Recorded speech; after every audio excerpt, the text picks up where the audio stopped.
Police. I'm your host, Ellen Rissinger, an American vocal coach accompanist on the music staff of the Semperoper in Dresden, Germany. And of course, I have the flu. This week, Dr. François Germain and I focus on the text to Que fais-tu, blanche tourterelle from Gounod Roméo and Juliette, dealing with a lot of French grammar. There are two versions of episode 107, the full video tutorial or an audio version for people who prefer to listen to podcasts while they're out and about. For more information about François Germain or for the accompanying PDF of this text, which includes an IPA transcription along with poetic and word-for-word translations, please visit dictionpolice.com. You can also follow the Diction Police on Facebook or Twitter at Diction Police. Gounod Roméo and Juliette was set to a text by Jules Barbier and Michel Carré, who also wrote the libretto to Gounod's Faust and many other operas, including Offenbach's Tales of Hoffmann. Stefano's aria, Que fais-tu, blanche tourterelle, comes up just after the lovers have gotten married. Stefano mocks the Capulet family and hints that their white dove, Juliette, may fly from their nest of vultures. This scene does not occur in the original Shakespeare play. Depuis hier, je cherche en vain mon maître. Est-il encore chez vous, mes seigneurs Capulets? Voyons un peu si vos dignes valets à ma voix ce matin oseront reparaître. Que fais-tu, blanche tourterelle, dans ce nid de vautours? Quelques jours déployant ton aile, tu suivras les amours. Aux vautours il faut la bataille, pour frapper des stocks et de taille, leurs becs sont aiguisés. Laisse là ces oiseaux de proie, tourterelle qui fait ta joie des amoureux baisers. Gardez bien la belle, qui vivra verra, votre tourterelle vous échappera.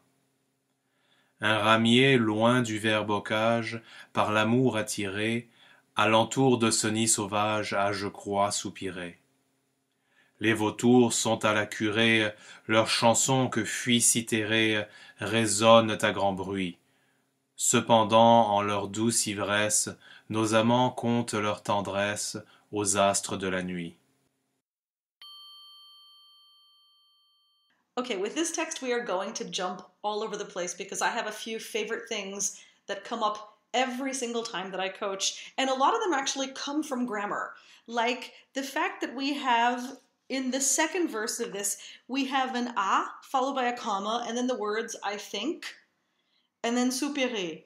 And my favorite thing to do is when I'm at the end of this, I just ask the singer, what does this a mean? So I'm just going to ask you, what does this a mean?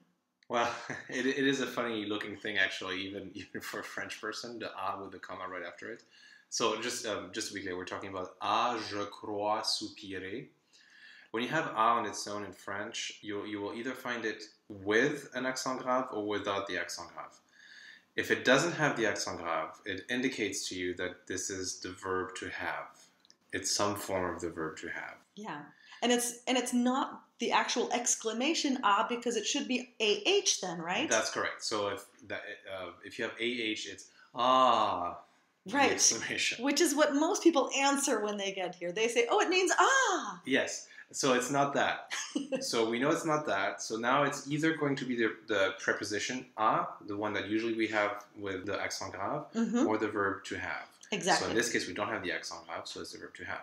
Just before I go on, I'll just point out that the other type of a is right before that in the verse before, alentour de ce nid sauvage. And then it's the preposition to. That's correct. That's a preposition, and you know it's a preposition because it has the accent grave. Will it always have the accent grave even if it's capitalized? That's a good question. No, actually. Okay. You will find, so the usage used to be, when I was a kid, we learned that if you capitalize a letter, it cannot have any accent on it. Mm-hmm.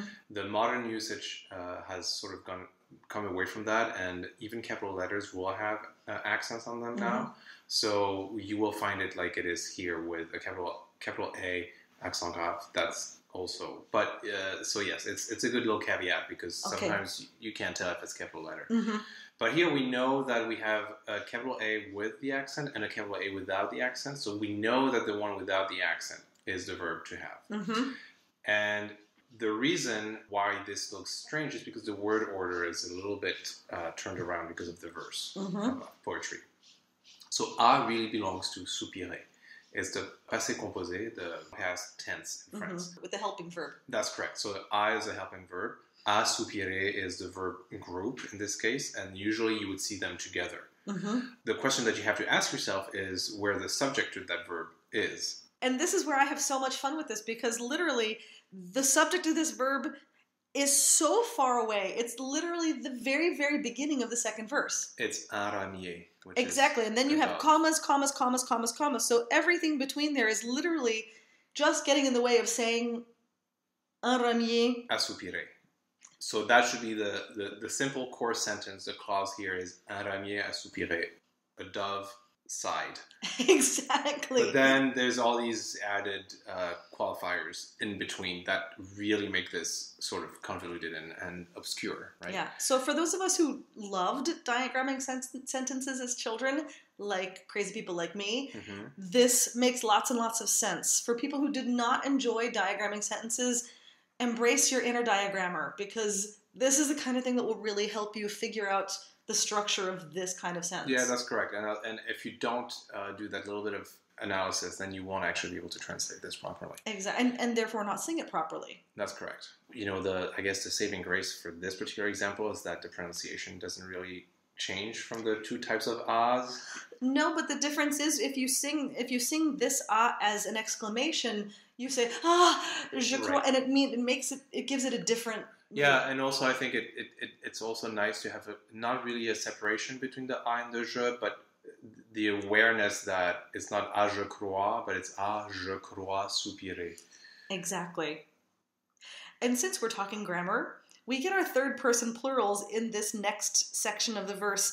And the reason this becomes a big deal is because one of them, we could see this word in a completely different usage in grammar.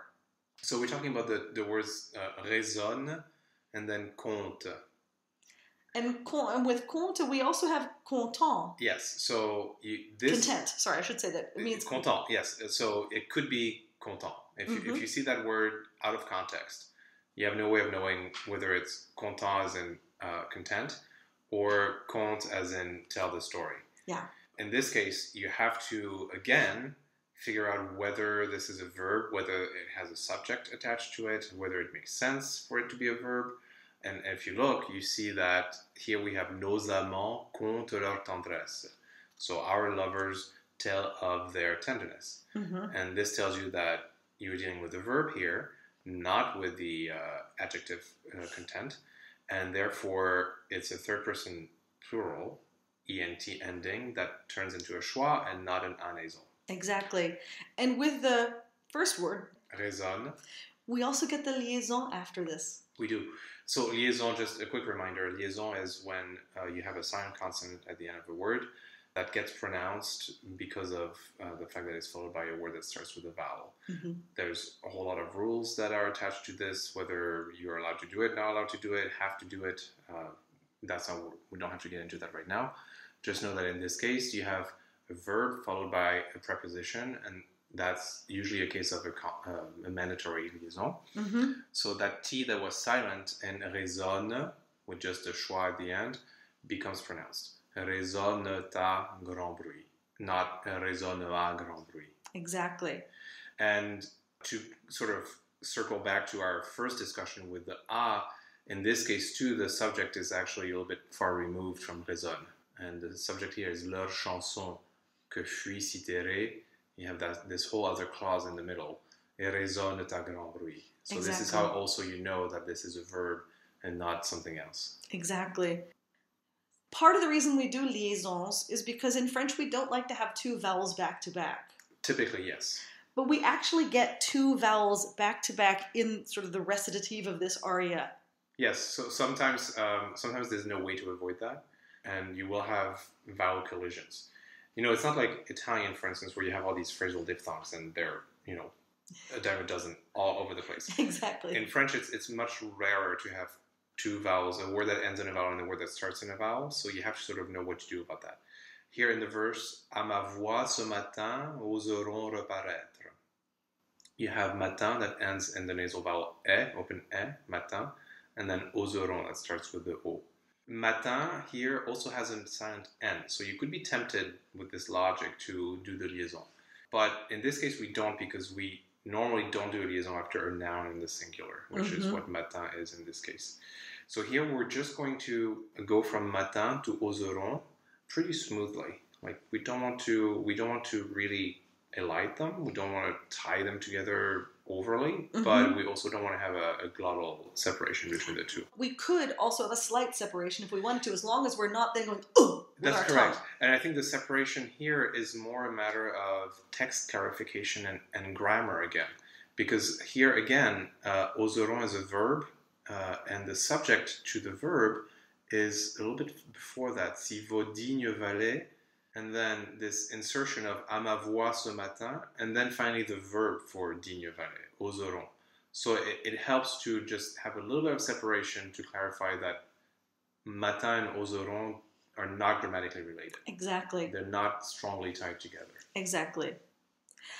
One word that comes up often too is this déployons, because for some reason we don't want to make this OY follow the same rules as OI. We don't want to get quite to a bright A vowel somehow. Yeah, OI and OY are two spellings that really should sound the same. We have an OI example here at a little bit before. À ma voix, joie, proie. Exactly. So we do have a few of those in here. Yes. And I feel like those seem like we understand them. We know, we've seen the word moi all the time, so we get that. Well, and I think I guess the danger here is to sing déployant without the wa glide to the a feeling. And I think it's because the y serves two functions here. It will first do that W glide a sound, wa, but then it also serves as a J glide with the rest of the word. So it's not déployant, but it's déployant. And then whenever that happens, when you have a letter that sort of works in combination for two different sounds, it's a little confusing. Yeah. Oh, I think we see the Y and we think yeah, and then we forget that the O is also connected to the Y. That's exactly right. So you have to connect with the letter before and the group of letters after. Yeah. Which is where I think that the confusion happens a little bit. But it's just definitely déployant. The letter C at the end of a word is often pronounced. I know we like to talk about all the letters in French that no one ever pronounces, as we did with this third-person plural rule. But when we see a C at the end of a word, I don't want to say all the time, but I would say many times in my experience, the letter C gets pronounced. Most of the time, unless you're dealing with a nasal vowel at the end of the word, and then that's a whole different set of rules. But if you just see a vowel with a C, yes, it will be pronounced. Here we have estoc, which is an old fencing term, so not very common. You will never use that ever again. And bec, that you will. That's just a word for beak, so that's actually a common word. And both C's are pronounced. One issue that comes up, we will see in some editions, qui vivra vedra. But that's Italian, right? That would be Italian. It's actually a typo that has perdured in the editions. It should really be qui vivra verra. I'm actually not exactly sure why this happened, but the expression exists in both Italian and French, and they're very, very close. They're very similar. Qui vivra vedra or qui vivra verra, and it's just a matter of moving one letter and then you're in a different language. Yeah. So here it should really be qui vivra verra. The reason I actually noticed this the first time is because I was in a master class and the singer was singing qui vivra voudra, following the rules of French diction. But this word doesn't exist as voudra. No. So that's funny, actually. Right? So if you're going to sing this in Italian, then sing vedra the way you would in Italian, I believe. Yes, but really you should sing it in French and just do it right. Exactly. But if you're going to actually use the Italian words, at least pronounce them in Italian. Yes, exactly. Because vedra does not exist.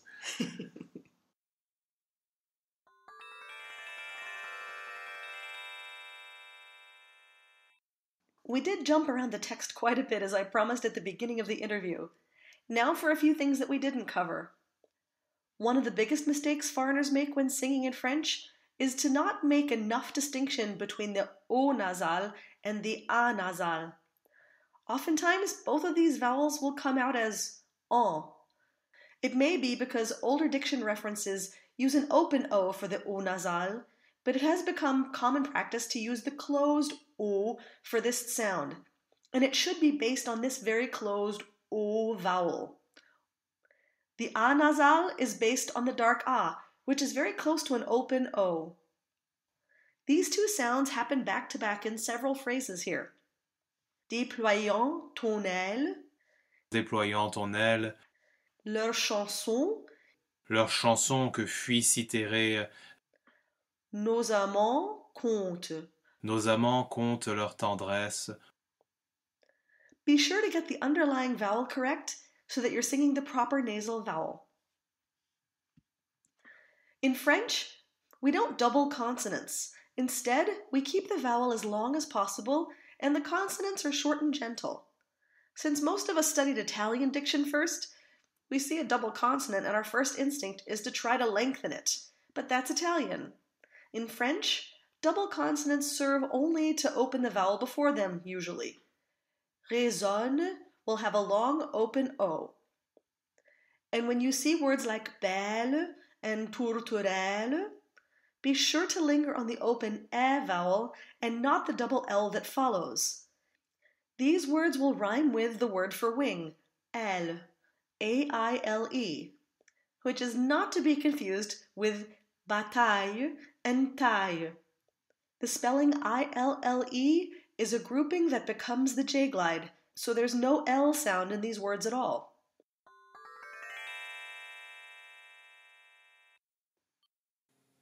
Depuis hier, je cherche en vain mon maître. Est-il encore chez vous, mes seigneurs Capulets? Voyons un peu si vos dignes valets à ma voix ce matin oseront reparaître. Que fais-tu, blanche tourterelle, dans ce nid de vautours? Quelques jours déployant ton aile, tu suivras les amours. Au vautour, il faut la bataille pour frapper des stocks et de taille. Leurs becs sont aiguisés. Laisse là ces oiseaux de proie, tourterelle qui fait ta joie, des amoureux baisers.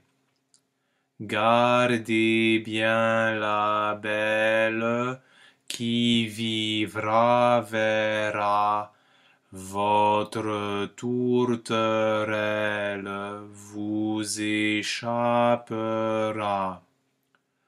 Un ramier loin du vert bocage, par l'amour attiré, alentour de ce nid sauvage, a je crois soupirer. Les vautours sont à la curée, leur chanson que fuit Citérée résonne à grand bruit. Cependant, en leur douce ivresse, nos amants comptent leur tendresse aux astres de la nuit.